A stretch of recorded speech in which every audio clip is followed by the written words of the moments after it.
More at helpmegrow.org.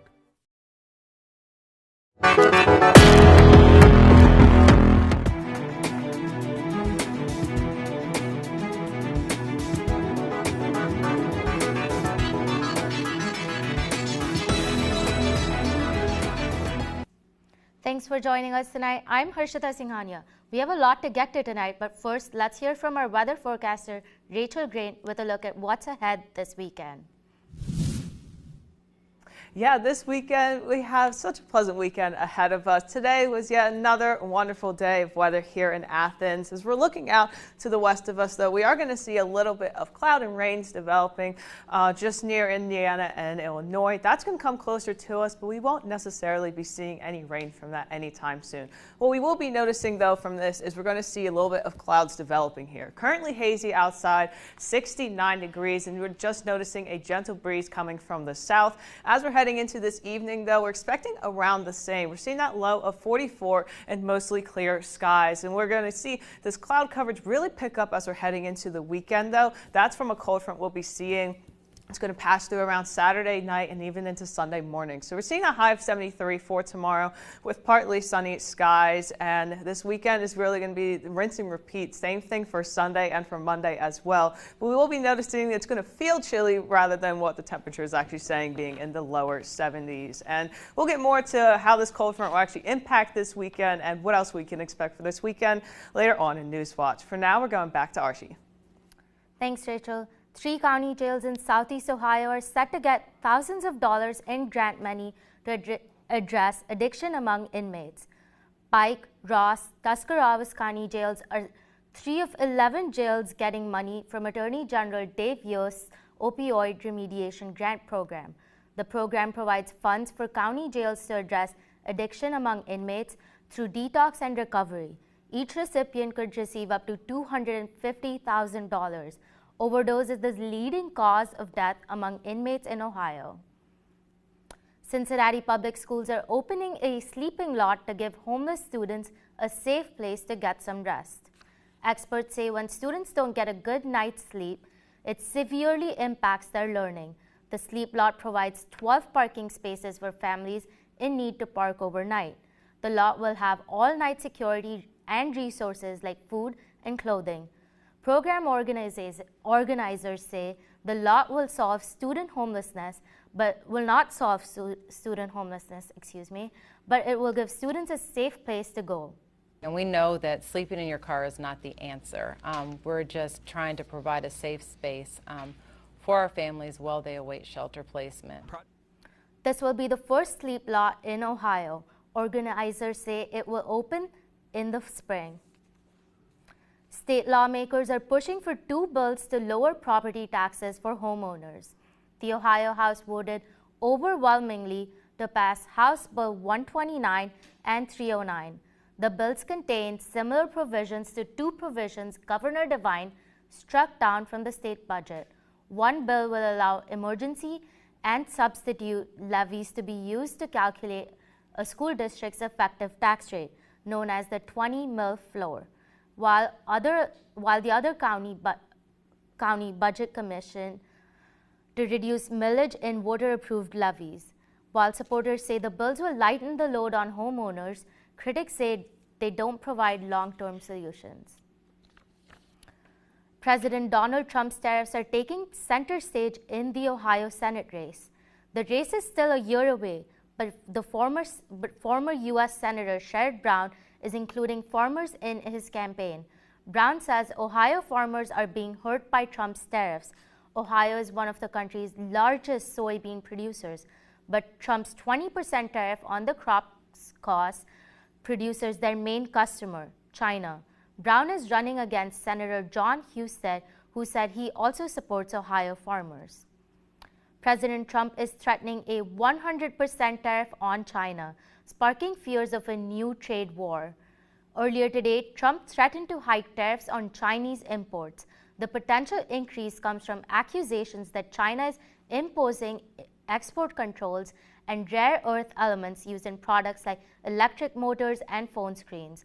Because of this, Trump says he sees no reason to meet with China's President Xi Jinping later this month.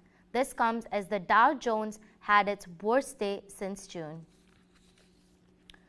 As the shutdown drags on, President Trump says he wants to use tariff revenue money to help fund a food assistance program. WOUB helps provide food assistance to pregnant women, new moms, and young children in need. However, the idea could hit a roadblock. Tariff money goes into a general fund managed by the Treasury Department. That fund and all tariff revenue is essentially frozen until Congress passes a funding bill and reopens the government. Congress and the administration could get around that by passing a measure designating tariff revenue for specific use. Federal workers' paychecks are feeling the effects of the shutdown. For many, today's paychecks will be smaller. They'll be the last paychecks until Congress agrees on a spending package for the current fiscal year. Next week, military personnel will miss their first paycheck. That has never happened before. In past shutdowns, Congress ensured most military members still got paid.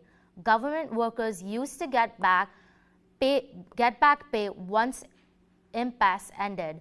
But in the last few days, Trump threatened to not give furloughed workers back pay once the government reopens.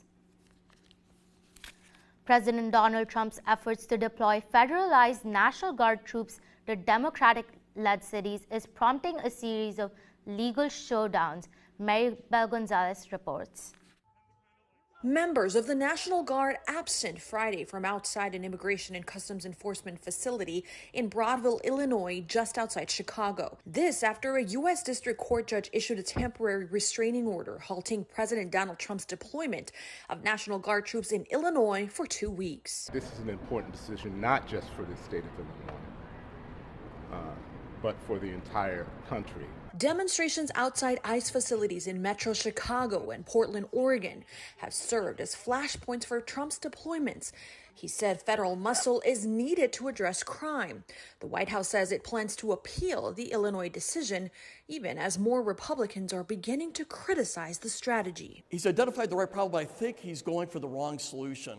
Even if we had approval from the judges to send these National Guard troops, it's a temporary solution. In a separate ruling, this video of a Chicago pastor repeatedly shot by pepper balls during a demonstration outside the Broadview facility led a different federal judge to grant a temporary restraining order limiting the types of force and crowd control measures federal agents can use against protesters. The Department of Homeland Security has defended the agents' actions, saying protesters blocked agents and threw rocks and bottles. There was no warning for any of these things. After they shot me in my head and my face and multiple times in my torso, arms, and legs, it was indiscriminate and it was vicious. I'm Maribel Gonzalez reporting. Coming up, new measles cases in Ohio are adding to the ongoing national outbreak. And mental health is important this World Mental Health Day. Stay tuned for ways you can spread awareness. And it has been yet another wonderful day here in Athens. We're going to pay attention to this cold front and how it impacts your weekend when Newswatch returns. When I was a kid, I wanted to be an artist. A big reason for this? My teachers. Look at you! You're doing so good! Art in school is what made me want to get to school every day. I've had such a good time doing this with you. I just think joy has got to be a part of education. You ready for class? I'm as ready as I'll ever be. Tonight at 10 on WOUB.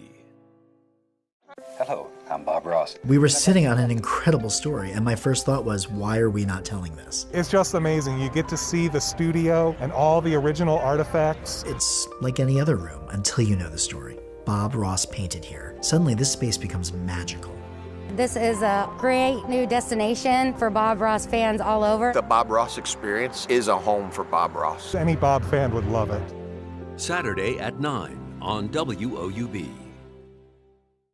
For more than 70 years, WOUB Public Media has been the place where people in our region turn to learn how stories of the past ignite the imagination of the future. It's where information, entertainment, and education work together to inform, enlighten, and inspire generations.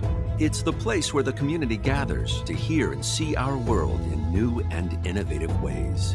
WOUB, the public media you trust that's worthy of your support. 7 weeks down, 7 weeks to go. We have just surpassed the halfway mark on season 26, and the stakes are getting higher.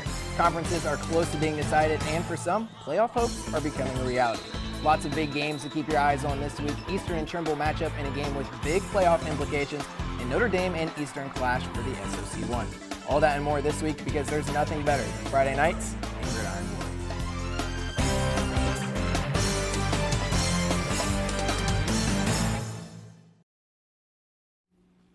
Maud Collins was the first female sheriff in Ohio. She will now forever be part of Vinton County's history. Newswatch reporter Charlie Ehlenfeld has the story. Maud Collins continues to watch over the people of Vinton County, just how she spent her life. I'm just so proud to be from here, and also to be able to say that we are the county that had the first female sheriff. This month marks the 100th anniversary of her appointment to serve as the first female sheriff in Ohio.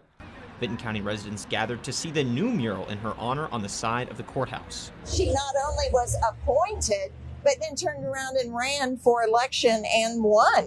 And that is mind-bending, especially for that period of time. Artist Pamela Kello brought the mural to life quickly, working from 4 in the morning until the middle of the day for 10 days. The project was a community effort. Kickstarted with a $5,000 grant from the Ohio Arts Council, Vinton County residents raised the final $15,000.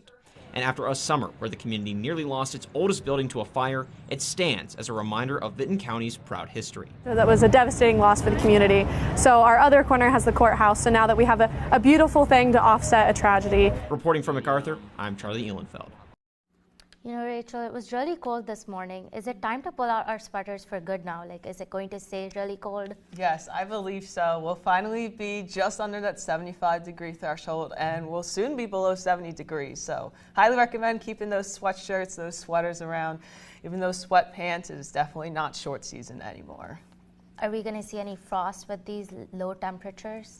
Not necessarily yet. We're noticing the lows are being closer to the 40s, so that's not necessarily frost warning just yet. When it's in the 30s, that's when we need to worry about our plants and our grasses and our trees, really. But we won't be seeing that anytime soon. We'll be noticing we're being in the lower 40s for most of our next several days for our lows here, but we're going to stay in the 70s and even 60s for the most part here. But it's still, yet again, wonderful weather we're having. We're not going to worry about any rain or any severe weather. We are going to notice this cold front right here, though. That's going to bring around a couple of clouds to move in the next couple of hours and even overnight for us here. So here's a closer look at that. We're noticing these clouds developing here just near Cincinnati and Columbus. That's going to come closer to us in the next 12 hours. But we're not going to see any rain with this. It's just going to bring us a little bit of partly cloudy skies for us. But we stayed mostly sunny today, though. We're seeing that high of 71 for us. And this is going to be a typical trend we're going to see in the next couple of days really carry on here. But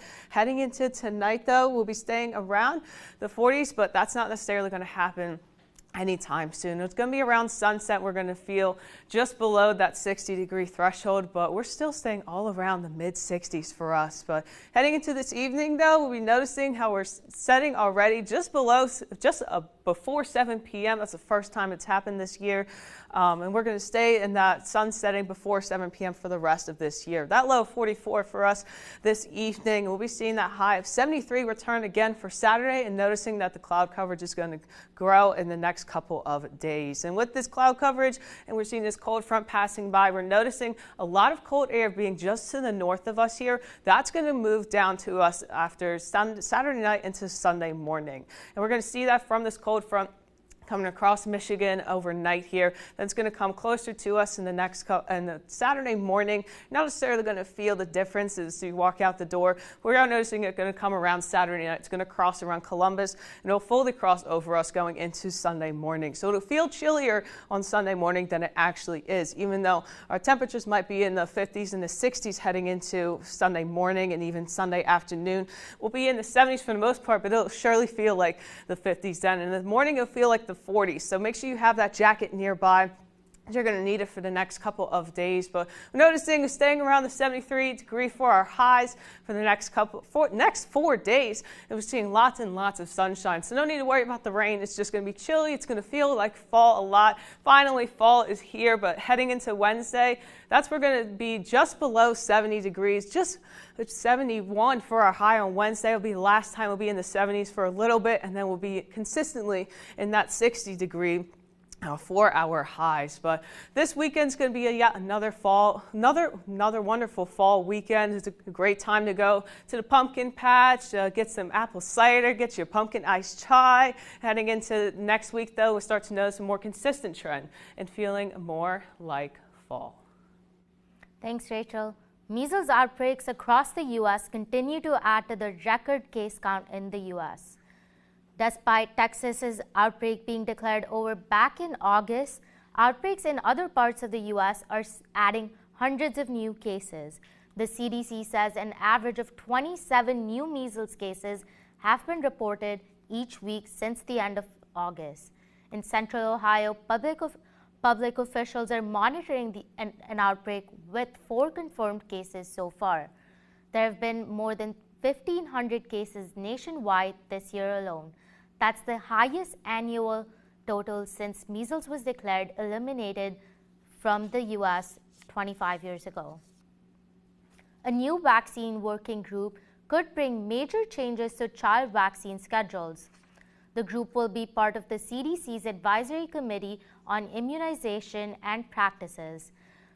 That panel is also made up of independent experts, but they're all new. Back in June, Health Secretary Robert F. Kennedy Jr. fired all 17 previous members in an unprecedented move. Many vaccines on the current schedule are recommended worldwide. The new group will look at things like vaccine ingredients, technologies, and the rise of vaccine hesitancy. Most Americans do not approve of the way HHS Secretary RFK Jr. is running the nation's health agencies. The new KFF poll shows nearly 6 in 10 adults in the U.S. disapprove of Kennedy's overall job performance. Overall, about 4 in 10 adults say they consider themselves supporters of Kennedy's Make America Healthy Again movement, which focuses on food, the environment, and pharmaceuticals. Even within the movement, the poll found 35% of those who consider themselves part of the MAHA movement say they dislike the way Kennedy is handling vaccine policy. To advocate against stigma associated with mental health struggles, Mandy Gaither speaks to an expert to raise awareness and promote education about mental health. In the U.S., an estimated 1 in 5 adults live with a mental illness, and that's why awareness is so important. At The Ohio State University Wexner Medical Center, clinical neuropsychologist Scott Langenegger says everyone should know 5 facts about mental health. First, don't limit your expectations of those who have mental illness. Some of the most important innovations that we've had in the history of humans have been developed by people who also have mental health conditions. Second, Langenegger says care is available like never before. Thanks to technology like video conferencing, more people struggling with mental health are being reached and are receiving personalized, high-quality care. Third, it's important to look at people in a holistic way. Seeing a person's diagnosis is only one part, and to consider how they are moving toward wellness and resilience. Some of that can be embedded within their workplace and the supports that they have in their workplace or in their school. Some of that can be embedded within their relationships. Fourth, Langenegger says there needs to be a shift in how we think about mental health. Focus on today and tomorrow rather than the past. If someone struggling has a bad day, learn from it and use that knowledge for a better tomorrow. And finally, you can make a difference to someone who is struggling by simply checking on them, especially when there's suicidal ideation involved. Buying people time to really sort of reconsider what's happening in the moment and not getting lost in the crisis of the moment or a mistake of the moment. For Health Minute, I'm Mandy Gaither. Many Americans are losing confidence in the U.S. economy. A University of Michigan report shows consumer sentiment is at a preliminary reading of 55. That's the 7th lowest mark since 1952, a level rarely seen since the World War II era. The director of the survey notes high prices and weak job opportunities are causing concern among consumers. More Americans are having trouble making their car payments. A recent report finds the percentage of new car buyers with credit scores below 650 was close to 14% last month. That's the highest amount in 9 years. And more of those buyers who take on subprime auto loans are having trouble making payments. Findings also show more than 6% were at least 60 days overdue on payments this year. That's a new high. Last year, more than 1.7 million vehicles were repossessed. That's the most since 2009. Next in sports, Week 8 is here across Ohio high school football. Stay tuned to find out more about Gridiron Glory's games tonight, including a game of the week between two unbeatens in the SOC1.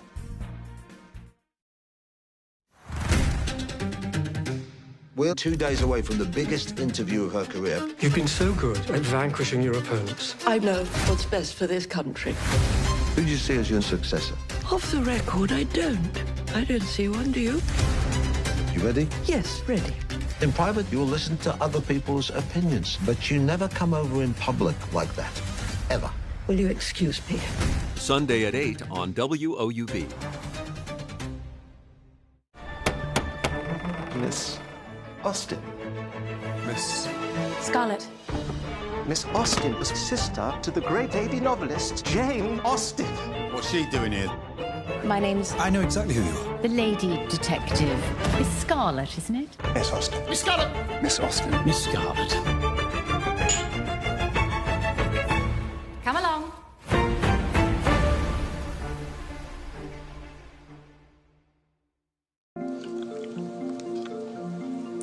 Marlee Matlin was the youngest and only deaf person to win an Oscar for Best Actress, a champion for deaf actors.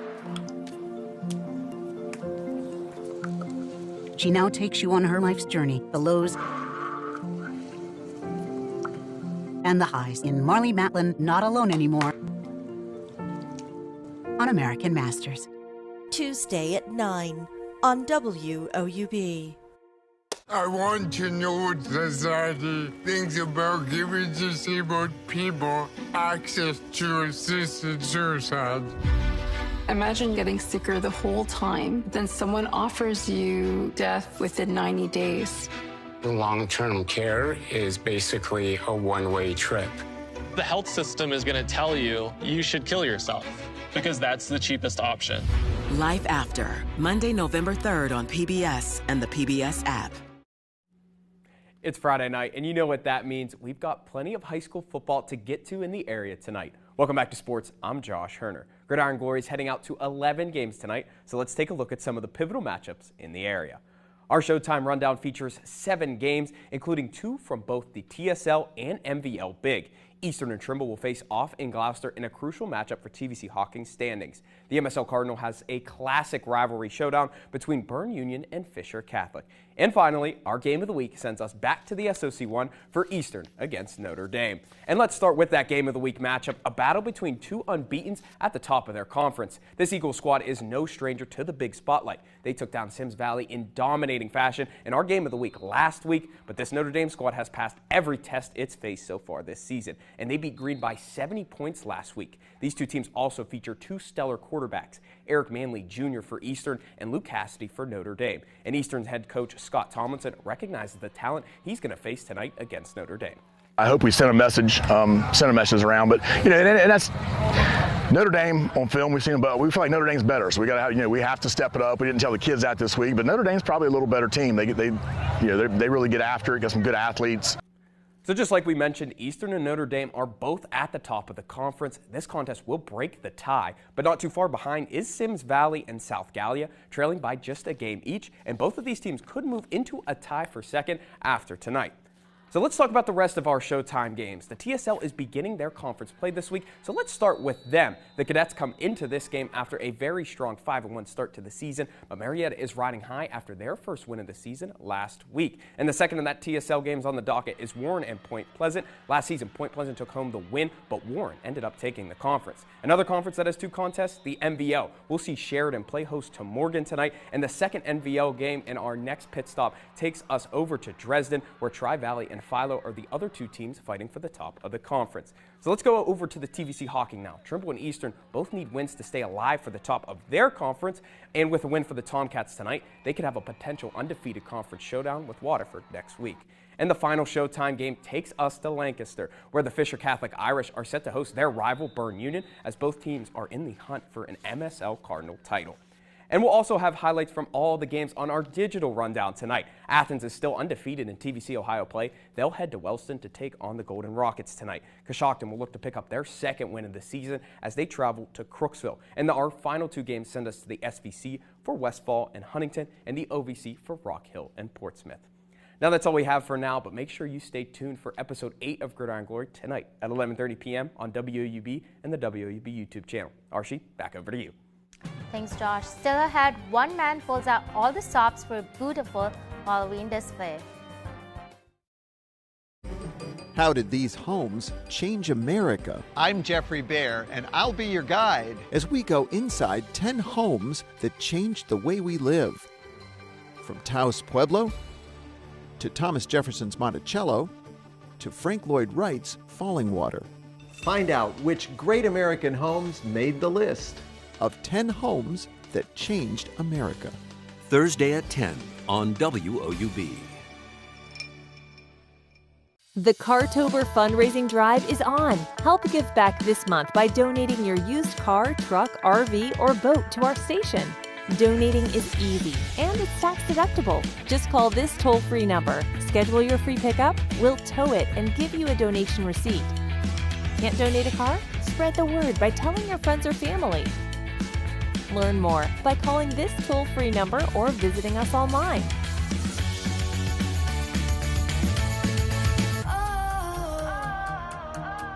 You tell stories. To evolve. To explore. To be inspired. Close your eyes now. Jump into the future. This is the stuff that dreams are made of. Right now, the world is waiting there for you. Be the difference and be loud. Oh, that's just the best thing ever. The American Revolution changed the world. It gave people a sense of hope that they have an opportunity for freedom. We need to work together. Oh my God, it's delicious! Thanks for spending part of your evening with us.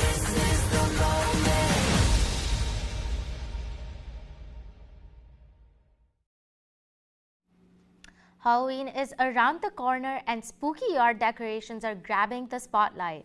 In Wisconsin, a massive skeleton display has taken over one man's lawn for the past 25 years.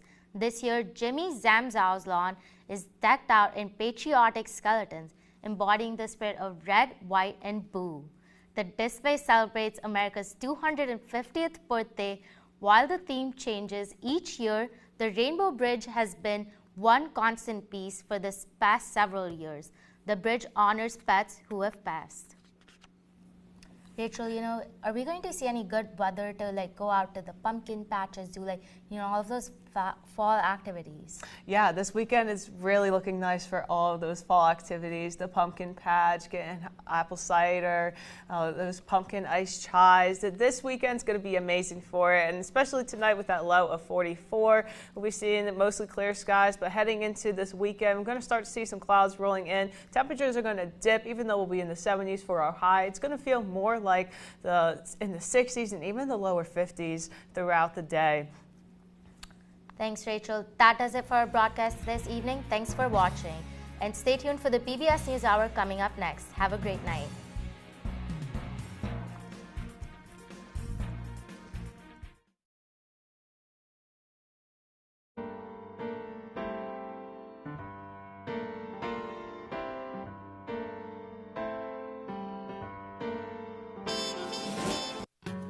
Support comes from Goldsberry Wealth Strategies, focusing on helping